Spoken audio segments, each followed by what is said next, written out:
му се радуваш на огнот, но не и на пожарот. Му се радуваш на домот, но само кога е безбеден. Полиси за домакинство на осигурување Македонија. Сега со подобрени услови. Тука сме. Пред 12 на години бевте селектор на Македонија во дуелите против Словенија во оние бараш надпревари. Дали денеска овој денешниот меч што е прв и за Словенија и за Македонија на европското првенство ќе го дочекате со некакви посебни емоции? Jasno, vjerujte mi da me za Makedoniju vežu tako divne stvari. Još kao mlad igrač Metaloplastike sam gostovao u Strugi.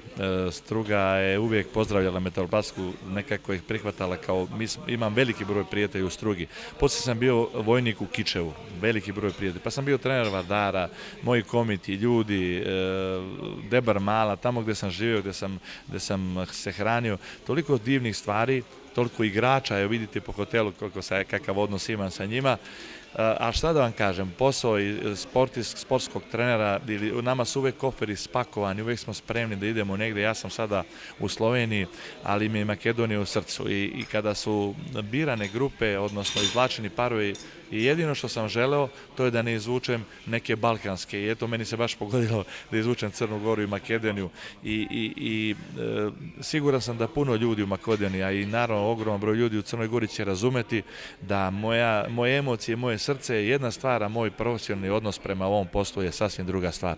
Ja ću se truditi da Slovenija pobjedi, ali neću biti mnogo razočaran ukoliko izgubimo tu utakmicu. Znam koliko Makedoncima znači, koliko ulažu u sport, koliko su napravili zadnjih godina, da je rukomet miljenik sportske nacije, da konačno žele da se obraduju nekim odličnim rezultatom, ako je moguće i nekom medaljom, što da ne. Na tom putu im stoji Slovenija. Ja opet radim tu, želim da dokažem da medalja u Parizu, odnosno na svetskom prvenstvu, nije bila slučajna, da mi možemo još dalje i da radim jedan dobar posao. Долги години бевте на клупата на Вардар, миреник сте на комити, на сите навивачи во Македонија, па и на сите љубители на спортот во нашата држава. Каква реакција очекувате од фановите што ќе бидат присутни денеска во салата? Ma ja sam siguran da ću dobiti najveći aplauz. Aplaudirat će mi Hrvati, Slovenci i Makedonci. Siguran sam, možda bude i Crnogoraca navijača. Znači, ja ne krijem to da se osjećam kao Jugosloven, da od Vardara do Triglava smatram to da je to moja zemlja. Neću ništa napraviti, nikad nisam ništa napravio, niti izjavom, niti svojom gestom da razljutim te ljude, te navijače. Naravno da ima onih koji me vole i onih koji me ne vole i uvijek će biti, samo mislim da onih koji me vole je većina, da ih ima više. На претходниот меѓусебен дуел на светското првенство во Франција на клупата на Македонија беше Лино Червар, сега е Раул Гонзалес. Што тој може да спромени во играта на Македонија? Pa već je promijenio. Raul je nekako normalniji u odnosu sa igračima, sa javnošću. Nekako je jedan tih momak koji ne priča puno, koji ne radi ništa da bi se sukobio sa ljudima, sa igračima, a iza njega su rezultati. Zasluženo je proglašen najboljim trenerom godine. Veliki gubitak će biti odlazak Raula u Paris Saint-Germain. Nadam se da će ostati i dalje selektor Makedonije, da će nastaviti svoj i njegov rast se već vidi. Da li će se to pokazati sada? To niko ne može da zna, ali treba mu dati vremena da on sprovede svoj rad i mislim da će Makedonija u jednom bliskom periodu imati sjajnu reprezentaciju i radovati se velikim rezultatima. Вчерашниот ден го отворија Хрватска и Србија, уште едни ваши блиски земји. Ваш коментар за тој надпревар? Pa mislim da je Hrvatska u svim segmentima bila bolja. Jedina loša stvar je što je Domagoj Duvnjak se povredio, izgleda ozbiljno da neće moći, ali Hrvatska ima ozbiljnu reprezentaciju, može i bez Duvnjaka.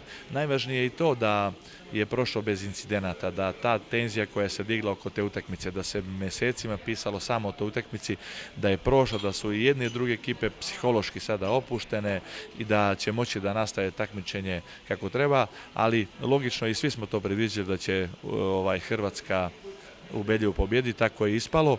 Srbiji ostaje da pokuša da se izbori protiv Šveđana koji su iznenađujuće izgubili od Islanđana i vidjet ćemo šta će sve tamo. Puno je Skandinavaca, vidjet ćemo kao što je ovamo Balkanaca, tako Skandinavaca. И уште едно прашање за крај. Пред 2 години Германија беше со втор, да не кажем и трет состав стигна до титулата на Европското првенство.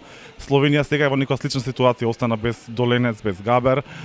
Дали тоа ќе биде доволен мотив за другите ракометари да дадат не 100, туку повеќе проценти од своите сили и Словенија може би да изненади со титула? Pa vidite, ja kažem da smo mi malo ostali bez kvaliteta, jer to su kvalitetni igrači. Ali imamo nevjerovatnu hemiju u ekipi.